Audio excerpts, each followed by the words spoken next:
Maintenant, m'a été confiée la présidence de l'Agence d'urbanisme de Lyon en tant qu'adjoint au maire de Lyon et vice-président de la métropole, en charge de l'urbanisme, de l'habitat et de la politique de la ville.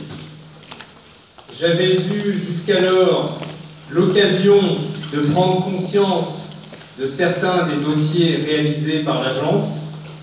J'ai depuis découvert de nombreuses facettes de l'important travail qu'elle réalise. J'ai pu apprécier les idées, les convictions qu'elle porte avec une dimension sensible, sociale et environnementale qui enrichit la vision de l'urbanisme, de l'aménagement et du développement et ne la limite pas aux approches réglementaires, techniques ou économiques. Et je profite de cette première occasion de m'exprimer devant vous tous pour remercier très sincèrement tout le personnel de l'agence pour son investissement au quotidien.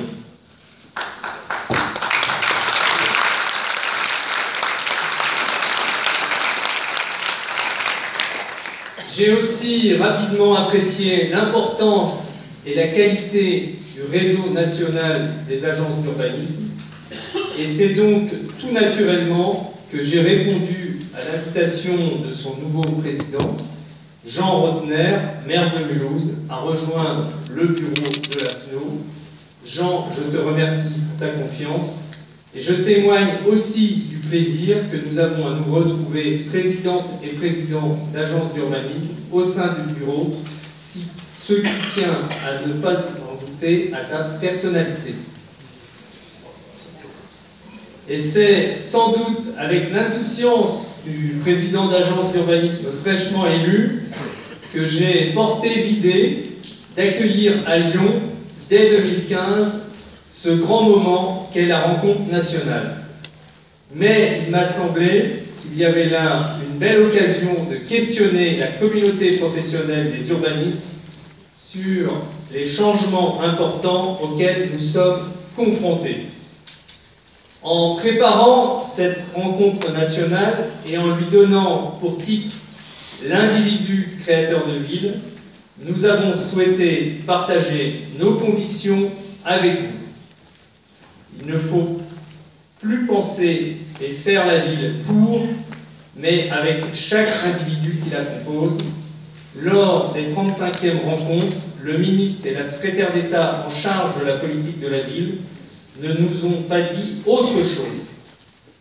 Cela nous interroge en profondeur, car il ne s'agit pas d'un simple effet de mode.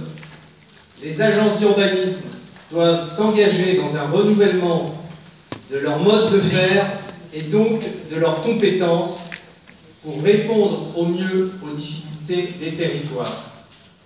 Ces difficultés sont notamment l'effet de repli que peut générer la mondialisation et les inégalités sociales et économiques qui l'accompagnent. Il faut y répondre en permettant au plus grand nombre de s'inscrire dans la gestion et la transformation des espaces de vie. Il s'agit également de faire face aux enjeux climatiques et énergétiques en recherchant l'engagement de chacun et l'évolution des comportements de tous dans et dehors des processus institutionnels. Et il est nécessaire aussi d'envisager l'action publique elle-même autrement, moins descendante, alors que la contraction générale des budgets des collectivités les oblige à réduire significativement leurs interventions. Les agences d'urbanisme sont bien placées pour accompagner les collectivités dans ces changements, en s'adaptant à ce contexte, en répondant à ses besoins, en démontrant une fois de plus leur rôle de boîte à outils des collectivités.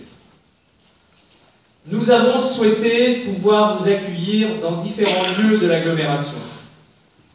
Je remercie les responsables de l'Université catholique de Lyon, et plus particulièrement son recteur, Thierry Magnin, ainsi que son vice-recteur, Olivier Frérot, qui n'est pas tout à fait inconnu dans le réseau national des agences d'urbanisme, de nous avoir autorisés à tenir ici nos plénières. Ce tout nouveau campus, ouvert début septembre, inauguré il y a quelques jours seulement, est pour nous très important. En effet, il y a 5 ans de cela, le préfet de région a missionné l'agence d'urbanisme pour envisager le devenir du site des prisons Saint-Paul et Saint-Joseph. Entre les partisans d'une protection patrimoniale intégrale et ceux d'une démolition complète afin de valoriser au mieux un foncier exceptionnel, l'agence d'urbanisme a su proposer une solution nouvelle qui a permis le développement de 2 très beaux projets. C'est ainsi, dans ce lieu porteur et d'une très forte symbolique, avec un réel plaisir, mais aussi avec une conscience du travail que nous avons à réaliser, que je vous accueille aujourd'hui et pour 3 jours à Lyon, dans le cadre de la 36e rencontre nationale des agences d'urbanisme. Je vous souhaite donc de belles journées à Lyon, de bons et fructueux travaux. Merci. Merci beaucoup, monsieur.